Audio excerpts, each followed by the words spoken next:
Hello, guys. How are you doing today? Thank you for joining us on FarmerHubTV today, and welcome to your show once again. We are very grateful for you always being part of the show. Thank you for the loyalty, for the grace to always watch us. We're very glad that you're on always. Our guest today is going to be talking to us about youths and agriculture. And basically, we're going to be talking about the key challenges and solutions that we're going to have in agriculture, both for youth, for women, for agriculture, and for everyone. So she's already online today, and we're hoping to have her on the show as well. So our guest is a farmer at heart as well, and she's joined us right now. We're just gonna bring her on the screen, and we're gonna have her talk a little bit about herself. Thank you.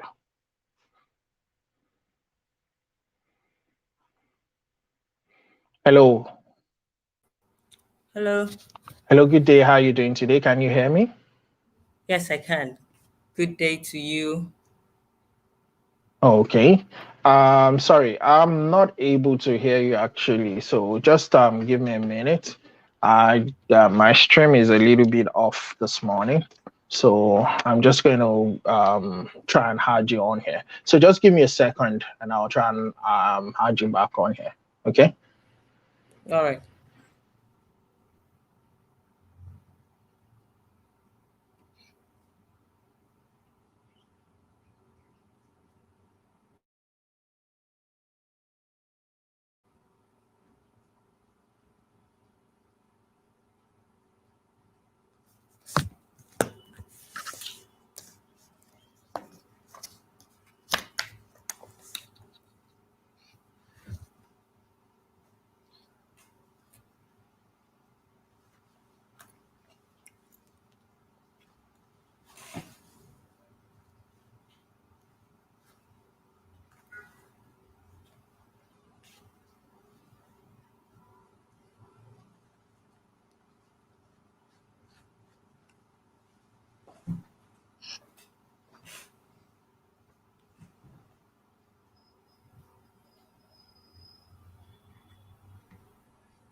Hello. Hi.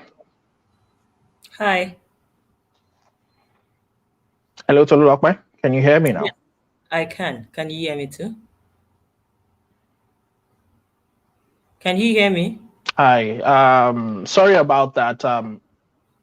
My stream is a little bit off today for some reason. I don't know. My connection is just all.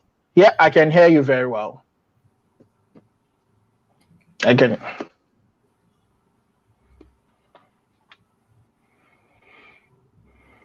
So can we get the ball rolling?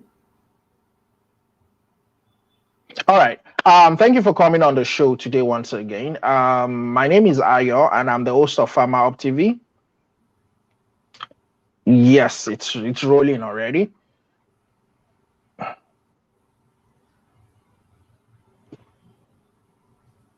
So basically, we are very glad to have you on the show. And as you know, we are going to be talking about challenges and tips for excelling in agric for women. And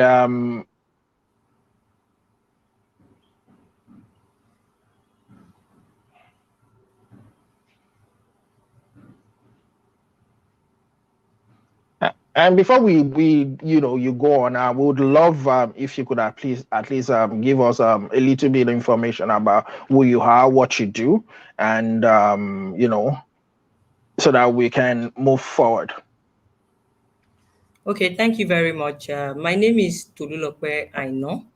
I'm a lady of many feet. So I guess for the purpose of this interview, I would be representing Tolulope Foods and Farms, which I founded in 2015.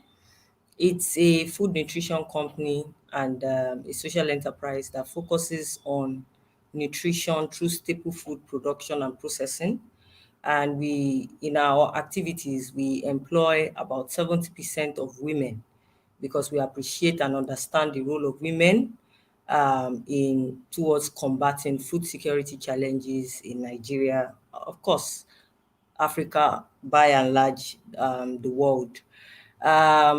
Aside Tolulope Foods and Farms, I'm the founder of Agro-learn, which is focused on equipping the next generation of African agrarian leaders through learning and learning in the sense that we're making it quality, we're making it practical, and we're making it of global relevance and standard.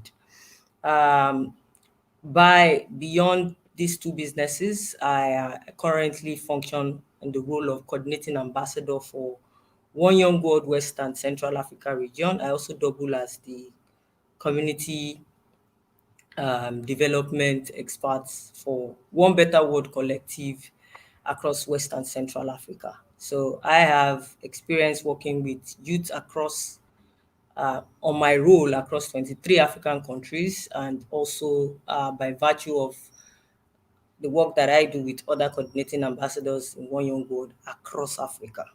So that's a little bit about me. I'm interested in anything that has to do with women inclusion in agriculture, advocacy and policy, capacity development, and gender studies, and of course, ways of mainstreaming access to finance towards the African agro development. Thanks for having me.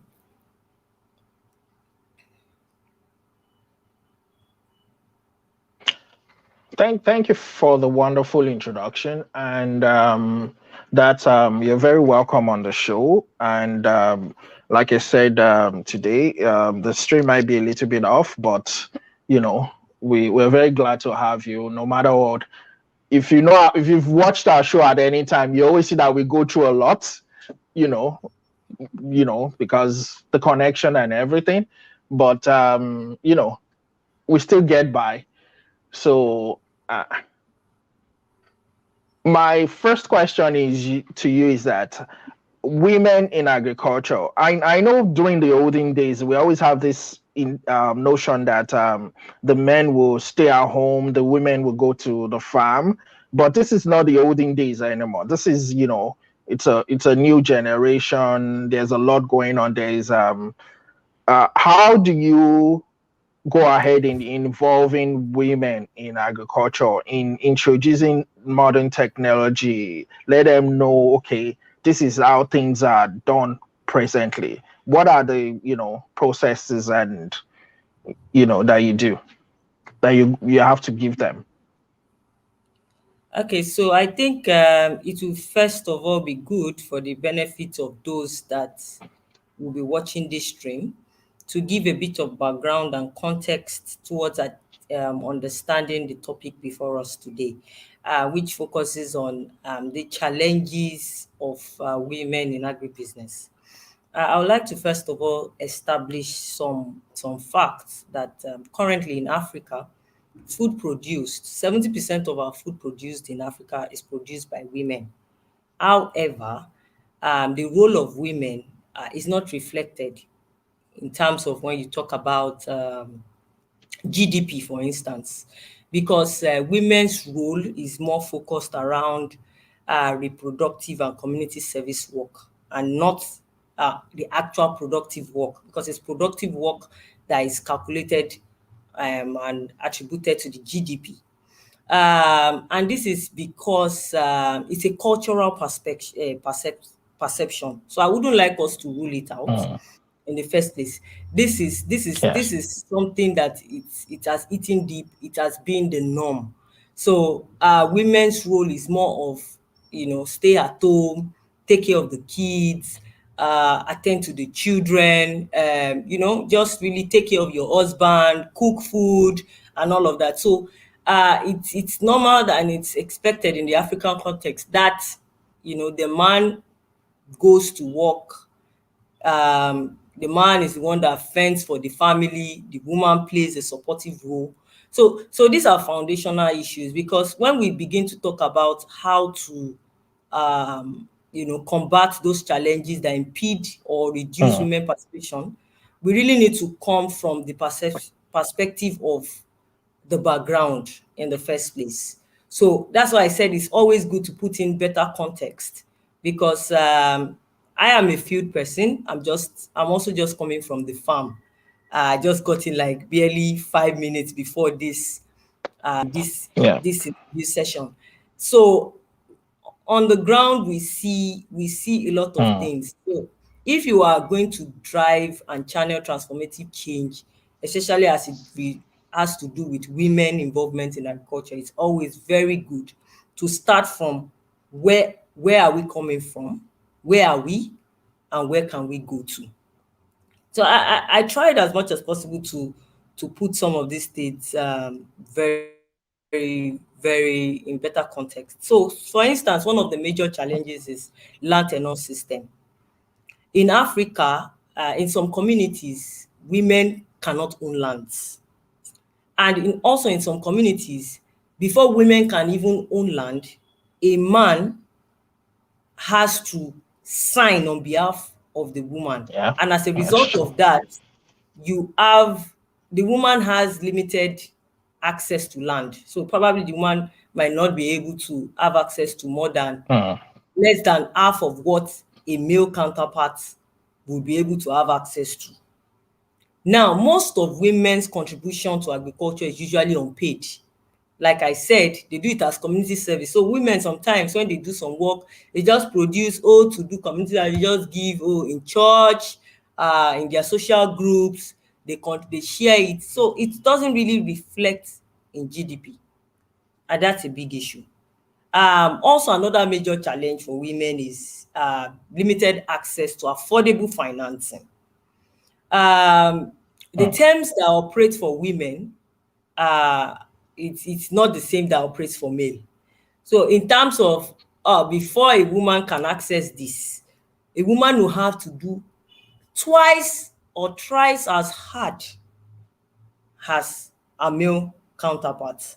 And that's a big issue with gender gap. That's really a big issue. I hope this puts our conversation in better Counterpart. perspective Yeah. on the need to actually first understand the foundational issues as regards Africa, Nigeria context. Before then, we now begin to elaborate on these Yeah. conversations. It certainly does. And if you were really thinking about it, especially in the recent time, and we're hoping that our orientation in Africa changes. One of the reasons why we're having this show is to change people's perspective, orientation, as in how things are being done. That it's not only about one sex or one. It's about men alone or about women alone. It's all about us. And Mhm. agriculture is an inclusive, you know, Yeah.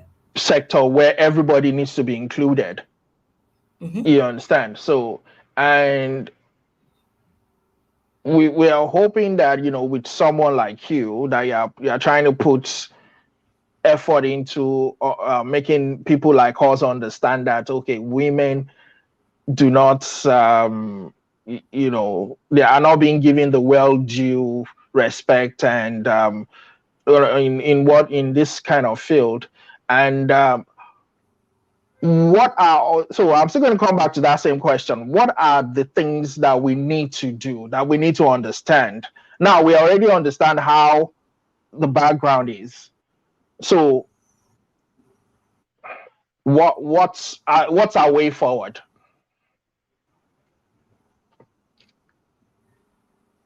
Okay, so the way forward, I'll first like to start from my gender, and that's the feminine gender. Women need to first of all understand and appreciate their role in the agricultural sector. You need to understand that the effort of women, I said something about 70% of women agricultural production efforts as a result of women participation.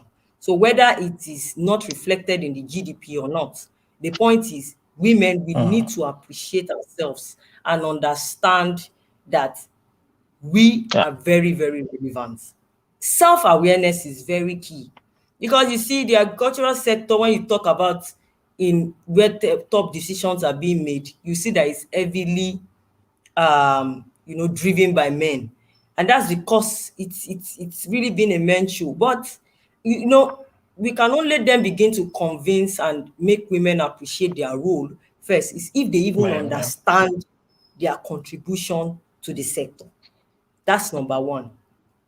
Now, number two, if we are going to change a lot of things, it has to be all food system actors need to be involved. When I talk about food systems, I talk about the processes involved from farm to fork. So we begin to talk about production and processing and distribution, packaging, logistics, processing, even to the extent of how we dispose our food. Now, everybody needs to come on board and say, okay, what are the issues that exist? Why are women not given that seat, or women are not, don't have the ability to, have that seat at the table, right? And then we begin to talk about policy. It's a very huge thing. We need to begin to now formulate policies that support gender needs. And gender needs, I'm not streamlining it to women alone, because I am not of the perception that we continue to scream women alone. We all need each other to survive. So we should not remove the role of men in society because we want to encourage that women are granted a seat at the table. So give women an opportunity because women deserve it, right? Not because she is a woman, but because she's deserving of that opportunity. But yes, please, let women be involved, be at the seat where policies that influence and affect their participation in the sector, when those decisions are made, let women be able to have that seat at the table and drive decisions as it has to do with their own perception. And there's no way, if it is the male gender is the one that is solely driving this, there's no way that in driving this they will be able to, what word should I use, sufficiently represent the interests of the female in decision making. So let women have that seat at the table to be able to drive policies. Another thing is that we see that I mentioned earlier that one of the challenges is that women, the efforts women will need in terms, that's a gender gap, the efforts women would need to put in place to access maybe land, access finance, is usually a double effort than a male.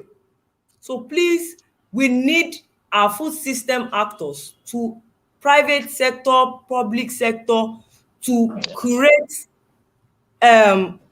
affordable financing for women, right? Another thing is we also need to really develop the capacity of women. If you notice, most of the contribution and effort of women are towards production of vegetables. Yes, they are involved in processing of staple foods, but you don't really see them in many technical ventures like artificial intelligence, greenhouse production. We need to equip women, develop their capacity to be able to effect, contribute their role. And as we know, it's not a debate. Women are naturally better managers. You will see it reflected in the way they manage their home, in the way they take care of their wards and children. And there's a popular quote that says, if you empower a woman, you're empowering a nation. That's true. With women that we have worked with, when we started working with them, because through the work that we do with processing, you will see that these women begin to be able to make their children go to school. That is, their house of school children begin to get access. They can provide access to basic education for their wards. So, because a woman is naturally drawn towards development, like if she has the capacity, it's easy to convince a woman on the role of education. You know, if you empower a woman, if she has money, you see women, they do collection. They call it locally in Yoruba, we call it ajo. You see them doing association. You know, they can save up to do things. In short, even culturally, we know that when a man is at a fix, if a man has a good woman, she always has some money somewhere that she has saved up that can help and bail out that man in the time of need. So, you know, if you now tailor and package finances that women can easily access, you have better security as a financial provider than even offering this to male. Right. And yes, and I think that these are very salient points that if these things are being enacted, would really ensure that we have a level ground for women, you know, to actually begin to have that footing. These are very kilo hanging fruits that needs to be tackled before we can even begin to say, oh, sustainability with women inclusion, and begin to even measure metrics for more growth in the sector.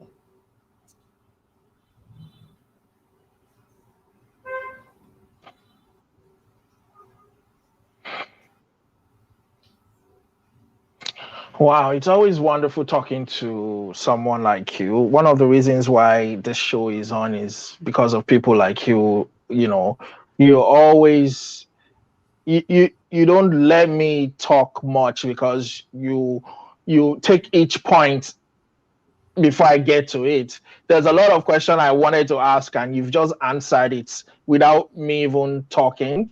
And it shows that you know what you're doing, and yeah, where you're meant to be. And I want to thank you so much for coming on the show once again. You've been, you know, uh, wealth of information right now from you, and you've also made me understand some other things that women are better managers. I know that even from my wife, because I get money, I spend it all the way. She manages the money. You understand? So it's that you're very right about that. Um, I want us to talk a little bit about Tolulope Foods and Farm. So apart from your NGO works and your other consulting works, what exactly is Tolulope Food and Farm about?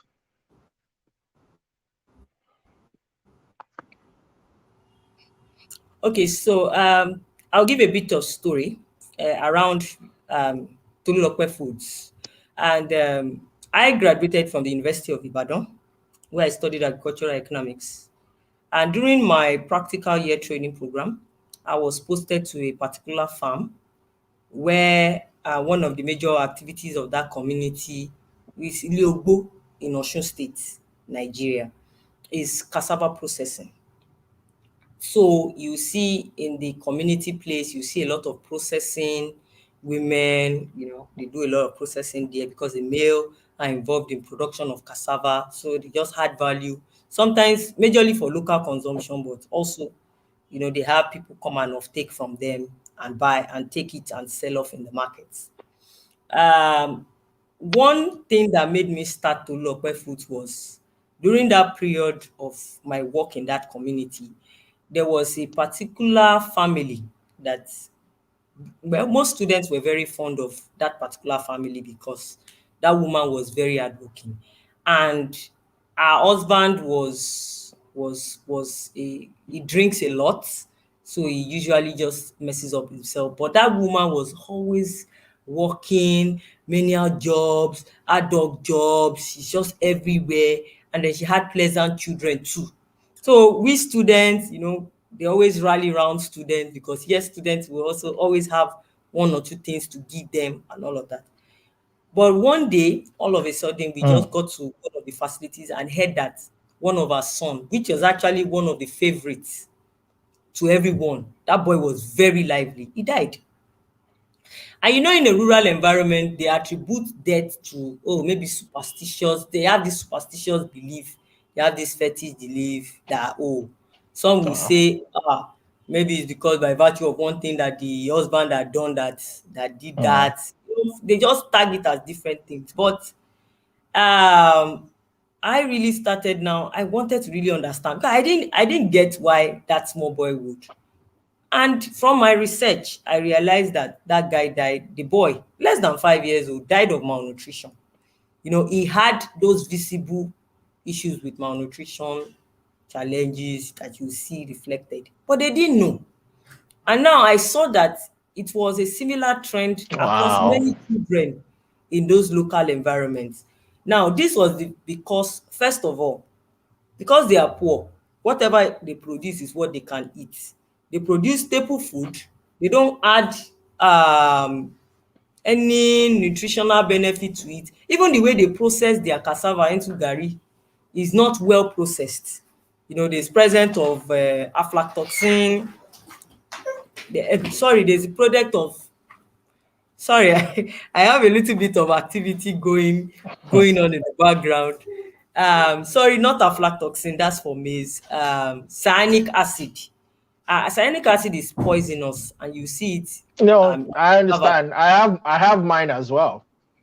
a, Mm. so cyanic acid is acidic, and because they don't know the implication of poorly processed food, and they consume it. And for children below the age of 5, for instance, their immune system is not well developed to withstand and combat some of these things that are not very healthy for their system.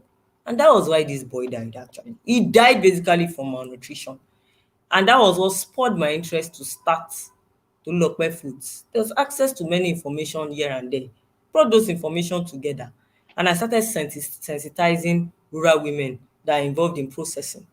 So I started with processing cassava into garri by engaging these women that I train. I also now then package it and sell in the urban sector even before I finished school. So by the time I was done with school, I was then be able to focus squarely on the business. And then my ideology was, okay, at some point in this business, um, I would have to, do the backward integration because of finance and all. So I tell people is don't prioritize funding before you can actually do some things. So my ideology was I had I contract manufacturing model is what I used in terms of shared facility. So I have facilities at different locations where my different farms that are close to my different farms, right? Even both my farms and farms I consult for. So market should not be an issue, is what I believe. And I don't have the funds to put together and set up a whole facility for myself. So I had value to that existing facility. I had value to that existing facility. And then I have access to use that facility as my own facility. So when that was figured out, I had my first one. I realized that it was not a period of glut. That was in 2017. There was period of scarcity. There was huge scarcity in the market, and even to get cassava was a problem. So I realized that there's need to really have a backup plan, something that even at the time of scarcity you can actually source for yourself. And also because I looked at it that in agriculture the value chain is enormous and one person cannot do everything. So I looked at it that at some point I need to really know where I'm going to stand. All of this period is still a learning curve for me. So what I did is I did few hectares of cassava, right? I understood the challenges, because when you talk about farm cluster model, that time it was relatively, people were beginning to use it. But I've come to realize in the agri sector that agriculture is hard work, and there's no one size fit all approach. Something sounds very sweet and easy in the agricultural sector doesn't ever play out as easy. It is real hard work.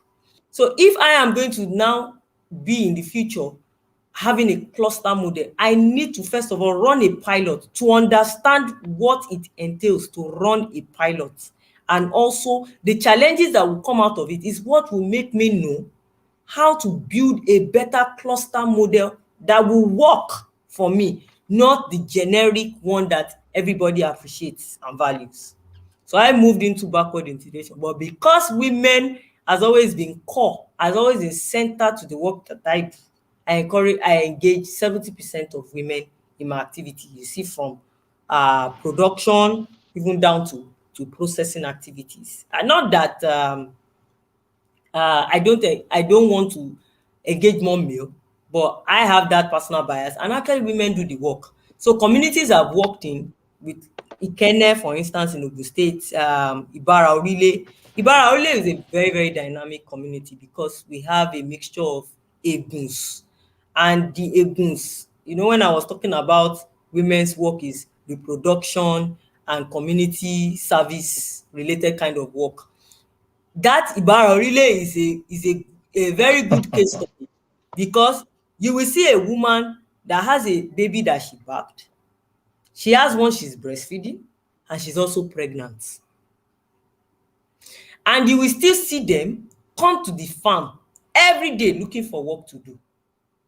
Whereas the husbands, either they are busy driving motorcycle up and down. In the evenings, you see them in small, small huts in town, taking local gin and what have you. That's what they do. But these women are the ones that come, they look for work. So I actually went to that community to set up that particular farm because I wanted to impact women in that community. And so central to the work that we do is more from the perspective of it's passion driven first, it's impact driven next, and then really focusing on how to really equip women in the space. So that's a brief about Tolulope Foods. And Tolulope Foods is into cassava, maize, and vegetable production. We also process cassava into garri and other products on demand. Actually, from now we scaled from the model of producing and packaging small quantities, so we now do more bulk requests and sales. Wow, thank you so much. That's so wonderful. You're an inspiration right now. I'm so glad to be talking to you. Thank you for all your efforts, and hopefully, anytime you need us on FarmerHubTV, we'll be ready to assist and see anyhow we can help with your initiatives and your plans as well. And also, um, I want to say thank you to all the viewers as well, those that have comments on the show. As you know, we're talking to Aina Tolulope, who, the founder of Tolulope Food and Farms. And she's been an inspiration on the show. And I would want us to all go check her out on our social media, see how we can, get to know her more. You do consulting as well, right? Yes. So definitely, though, especially those in the diaspora that are willing to, get into empowering women and different projects like that. I'm very sure they are going to be contacting you, and we would want you to give us your last word on the show to all the viewers. First of all, to women and to every other farmer as well. So yes, for women, I would say that the only limitation to the height that we can attain is us. And if we do not take charge of what we want to see, then our world will remain the way it is. And also for generally for the viewers, I would say, let's understand that Africa is still, especially let me say for instance, Nigeria is still, in terms of our agricultural development, we're still very, very much lagging behind. And when we see technological innovations, let's take let's take let's forget the very high level ones for now, because it's the low level ones that would work first that we should focus on. And when because I see that when people in the diaspora think about agro development, they think high level and sophistication. That's why most of them actually fail. They are not sustainable. Consult and reach out to people that actually are on the ground and know the challenges, which is not about textbook. It's actually those on the field, those that know the work. Because if then you are not going to drive technology to simplify a process, you are coming from the position of need, not perceived, you think, but let it be more of need driven than perceived. Oh, it's working here, so it can work here. The agric sector generally is not a one size fit all approach. You cannot do it one size fit all. Yes, you might have expertise, you might have different things that you feel that can be brought on board, but ensure that you break down those complicated units into smaller bits that are implementable.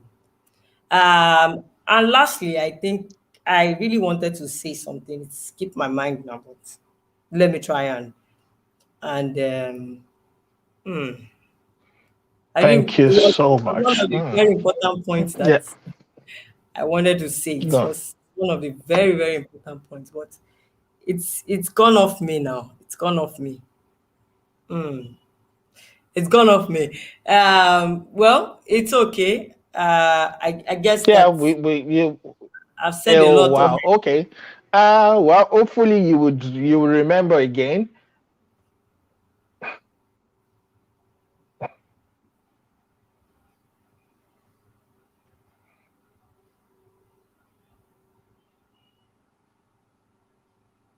Yeah, so no, I was just waiting for you to see if it will come back up, but it's okay. We are hoping to have you on the show again, and also, if possible, to come to to one of your farms, see how you're doing things, talk to some of these women and see how they've been impacted by you.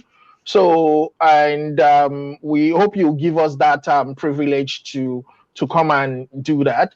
Like I said, I want to say thank you so much. You've been, an inspiration talking to you. I didn't have to do a lot of talking because you all the question I wanted to ask you like took it out in a stretch. So thank you so very much, Tolulope. And I hope as you continue what you're doing, it's going to be more successes and more impacts on our lives, both women and men, because I don't think it's just the women alone. You are impacting. You're also impacting the men, because if a woman is doing okay, then the husband is like you said, the world itself is doing okay. So so I'm very grateful. I like I said, if you like what we're doing, that's this to the viewers. Do subscribe, like, share to your family and friends, and remember what we say: try to farm, something, start up something, no matter how little it is. We have a series on the show where we call planting in small spaces. Do something. It's for everybody. We need to learn how to grow something so that we can feed our family, feed So I can ourselves. remember. I think it has come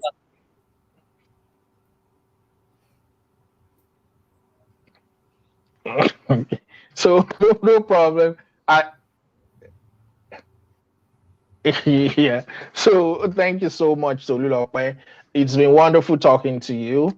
I'm going to contact Tunde to have your contact so that I can reach out to you because I would want to be part of your initiative. I would want to see what I can do to help as well. So we would want this to grow together, and hopefully we'll keep success. The success will keep coming up, and we would help impact everybody as well. So this is me, Aya, signing out, saying thank you to everybody for being part of the show. And like I said, if you do like what we're doing, do like, share, subscribe, and click on the notification button so that we are able to let you know what show we have on next. And it's saying goodbye from me. And thank you. Do have a wonderful day.